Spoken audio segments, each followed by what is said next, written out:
morning, everyone. First of all, I would like to extend my gratitude to Essence Global as well as the organizers of Scientia 2025 for the opportunity to be here today. So, welcome to the Unboxing AI session. Some of you might be proactively already using AI in your daily lives, whereas a few others could be yet to explore it. So, this session is meant for both of you. Today, we'll be discussing what is AI, what is its significance in our daily lives. Once we realize that, we will get into a rapid workshop or a brief training session on how to interact effectively with AI to get our daily stuff done. And last but not the least, we will also cover the limitations of AI as well as the challenges and the concerns AI brings along with it. So, what is AI or artificial intelligence? We humans, by virtue of our human intelligence, can execute or perform a wide variety of tasks. For example, we can drive a car, plan a trip, write an article, recognize faces of people whom we have once met, identify patterns from our surroundings. So, similarly, artificial intelligence is a field of computer science concerned with imparting this ability to machines, this ability to reason, learn, act, and thereby execute the tasks which might normally require human level intelligence or even greater. So, here is a glimpse of the latest developments in AI. In the videos, you can see Tesla's self-driving cyber cabs, their Optimus robots dancing as if in a party, then robots working in warehouses or in office environments, and robots even performing household chores. On the other hand, there is this AI race happening, which is supposedly flagged off by ChatGPT, which is released by OpenAI. And post that, there has been numerous GenAI models which are popping up like mushrooms. So if you look at just let's pick the most recent ones, right? So released in last December, January timeline is Google's Gemini 2.0, OpenAI's O3, DeepSeek R1, which rattled the stock markets, and its tremors were even felt terribly by the big US tech companies, right? And even last month, Elon Musk had announced Grok 3. Over the last few weeks, we had an AI agent which came from China, which is Manus AI. And even 2 days ago, we had this Deep Research announced by Google.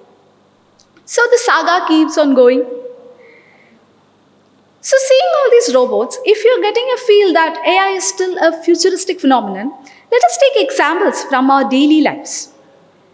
Be it the facial recognition technology we use to unlock our smartphones, be it the social media apps which we frequently visit, be it the AI filters which we use when we upload a photo. Then comes our smart devices at home. It could be a smart fridge or a smart TV. Then the voice assistants like Alexa, Siri, Google Home. Our wearables, our smartwatch, smart ring. Then our very popular media streaming services like Netflix, Prime, and of course our e-commerce platforms. So AI is slowly creeping into almost all walks of our lives. So let me ask you something. Have you ever trained an AI, or have you ever participated in training in AI? Not many?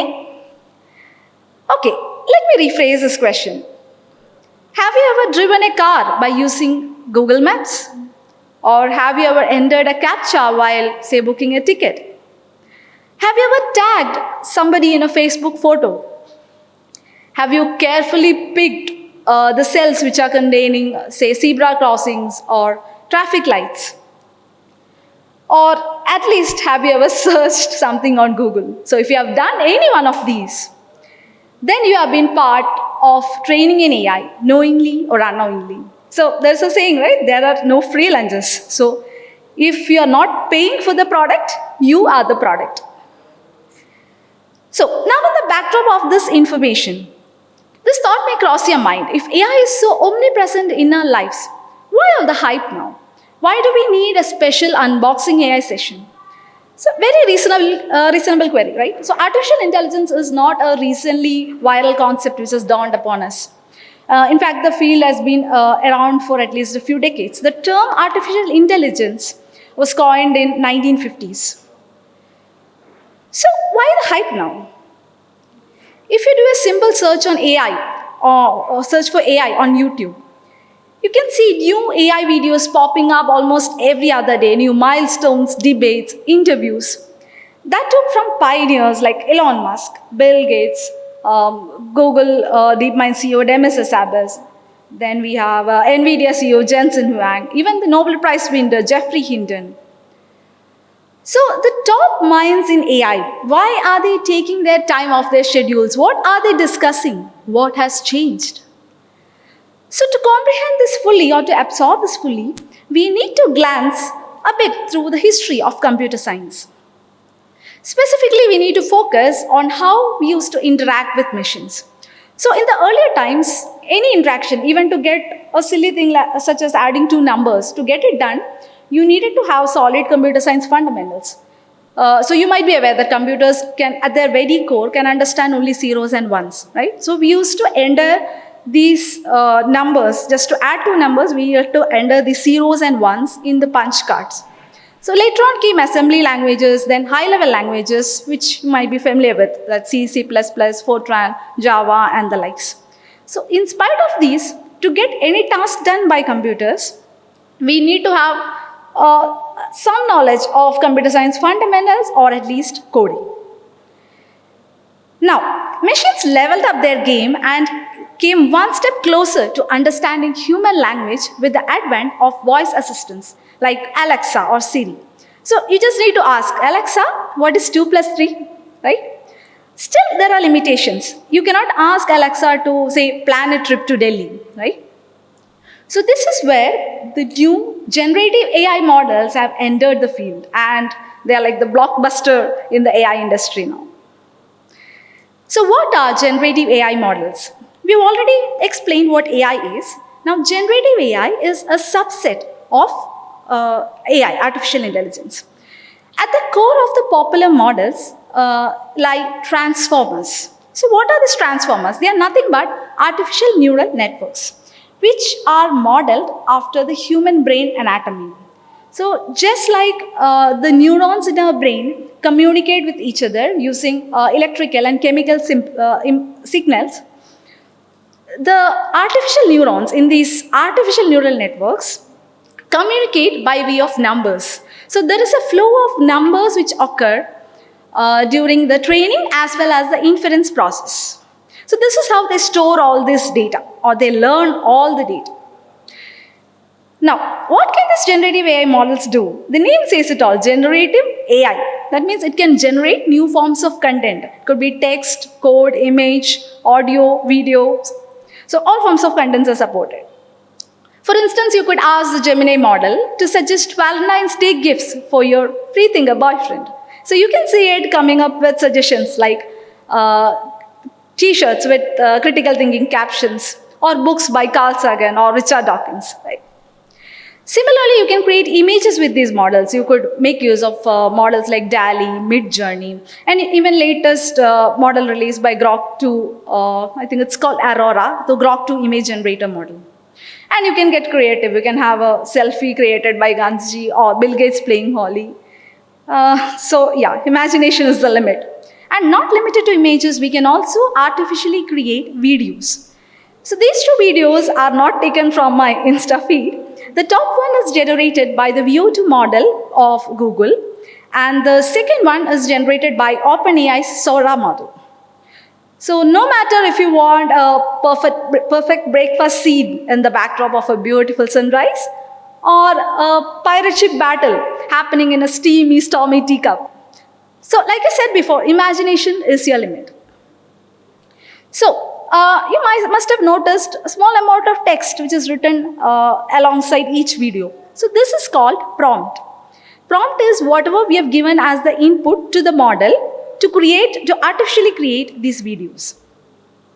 And owing to the rampant use of Gen AI applications, a new field called prompt engineering has emerged. So we'll come to that in a bit. So why are Gen AI models so popular? So there are two core aspects to that. The first one is the scale factor. So these are basically tremendously huge models which are trained on terabytes of data on and off the internet. And that means it holds answers to most of our layman questions, and it can thereby meaningfully engage with its users.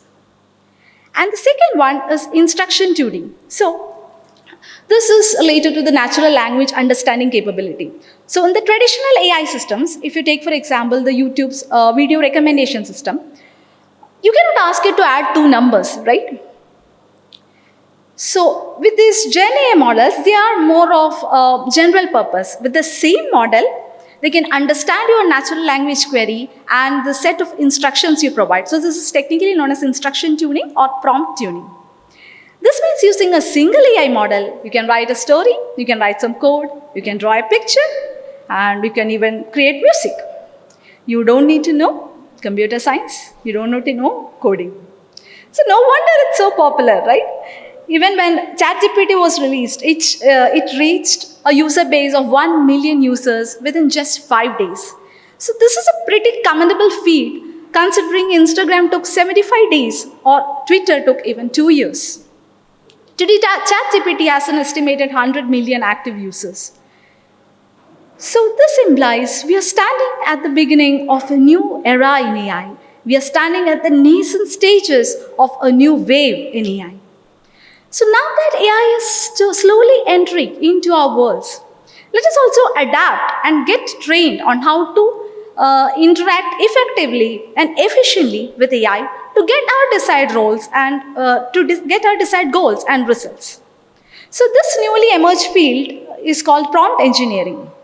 So prompt means the inputs which we give to the AI model.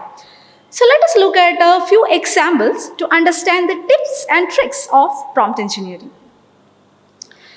First of all, suppose we are looking to learn a new concept, right? Let's take, for instance, prompt engineering itself. You could ask a plain lame, what is prompt engineering kind of a question. Or you could ask, explain prompt engineering in layman terms so that it doesn't dump you with technical jargons, right? So this is where you are specifying the audience the output should cater to. And it says prompt engineering is the art of writing clear, specific, and detailed instructions for AI. So the more context you can explain to the AI, the better would be your results. Another example, we could ask LLM to plan a trip. So if you blindly ask for one, it might even send you to moon and back, right? So you could be specific, say create a 3-day trip itinerary to visit Delhi for a family with 2 kids. So when you add in the details, right, you can see apart from covering the most popular tourist destinations, maybe like Red Fort, it is added in shows like puppet shows or the National Science Center to this itinerary. So by the way, while visiting Red Fort, if you feel like you want to know or dig more into its history, you need not even text or you need not even type it in. You can just take a click and ask, when was this built? Right? That means it, apart from the textual inputs, it can even accept image inputs. And nowadays there are even screen sharing options or live camera options. Okay, so the next tip is about output style formatting or the format specification. Suppose you'd like to apply for a 1-week leave during the upcoming Vishu, right? So you could ask AI to draft it for you and it will give you in a mail format. Or let's say you want to post an event regarding you want to post a status regarding this event, right? So you can ask it to generate social media hashtags and it will generate a list, and you can see the format of hashtags is also being followed. Another tip for being more precise is adding numbers. Example, you can ask it to create a 5-day meal plan for an adult weighing 52 kg with a requirement of say 2000 calories per day. You could even extend this example to generating summaries. You could summarize this text in 100 words. The next tip is that you can specify the level of the cognitive level of the output. You could ask it to generate, say, max practice problems to for a 7th standard student, right? Even better, you could ask it to answer it in a step-by-step fashion. So this is called chain of thought prompting. So there are other techniques if I were to continue. But I think as you start using AI more progressively, or as you start interacting more with AI, you would master these techniques on your own. This is just an initiation session. So now we have seen how we can collaborate with AI and harness its amazing capabilities and potential. The onus is on us to use AI responsibly. For this, we need to understand the limitations of AI, the challenges and concerns it raises. I believe the foremost concern would be job displacement. Will AI take our jobs? So if you look at our history, take example of any new technology. Whenever a new technology has emerged, be it from the invention of wheel or steam engine, industrial revolution, automobiles, computers, internet. So if at all this technology has even an iota of potential to contribute to economic value, its ripples will be organically felt in the employment sector. So AI researcher Andrew Ng has once described AI as the new electricity. So there is no way to sugarcoat this, but the truth is that, or the unfortunate truth is that, jobs will be affected, lost, rather displaced. So why do I say displaced? Because at the same time, jobs are being lost. New jobs, new designations are being created as well. So this is being supported by statistics given out by various forums like World Economic Forum. So there is definitely scope for new jobs. In the next 10 years, the global AI market is set to grow by 30 to 40%. And even if you look at the organizational adoption, 67% of organizations are leveraging Gen AI in their various products and services. So it's only natural to assume that new roles will emerge, like prompt engineering, AI auditor, AI cybersecurity expert. Even in the future, it's said that each company may have a chief AI officer, CAI officer, just like the CEOs, right? But one thing is for sure, AI is here to definitely augment our professional lives. What remains to be seen is by how much.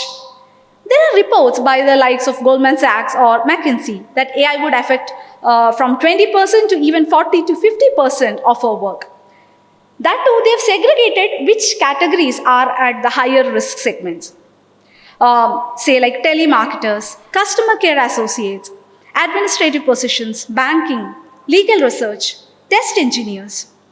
That is, if any part of your work has repetitive elements which can easily be automated, that is going to be delegated to AI. But you can't be relieved thinking that only a part will be taken over. Suppose there are, say, 5 employees at a company, and 4 of them start using AI and thereby save 25% of their time. Then the 5th person is at risk. Meaning, you don't need to wait for a mechanical robot to come and snatch your jobs from your hand. It is going to be done by your own friendly colleague who is using AI.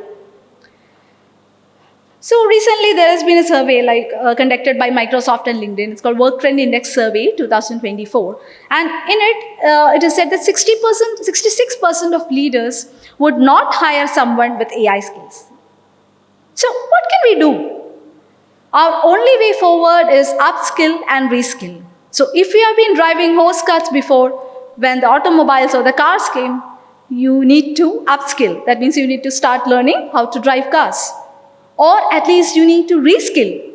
You need to start learning at least how to repair cars so that you could set up workshops.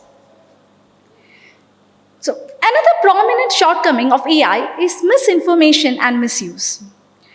Inherently, most of the AI models do suffer from small issues of hallucination, which in turn may lead to misinformation. And to top it off, humans are very, very engaged in creating or using AI in creating fake news or deep fake videos. There have been examples like images of Pentagon explosion, or even Mark Zuckerberg's deep fake video has been doing rounds in social media. So I did not explicitly list out the people who would be interested in perpetuating such fake news, right? So what can we do? I think we have already evolved to an extent that we can understand or spot the PR activities or WhatsApp university posts. But what is to come is AI-powered fake news generation.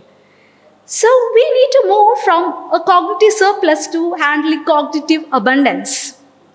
That means besides sharpening our critical thinking skills or our fact-checking skills, we need to imbibe AI collaboration. So, if you see a new piece of information, you could just ask an AI model, right, to fetch all related news or the credibility or even assess the credibility of its sources. Basically, when being attacked by a bad AI, it's good to have a good AI on your side. So, the next challenge is bias and discrimination.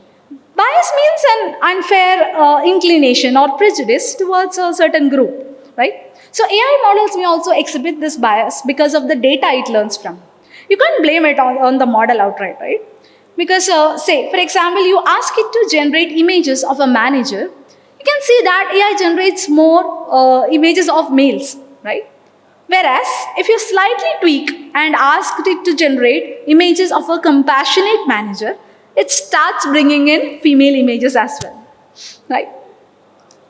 Even the latest model, DeepSeek R1, is known to have a pro-Chinese bias. So perhaps if you ask it, say, about Indo-China border, it's going to give you a diplomatic or maybe even a pro-Chinese reply.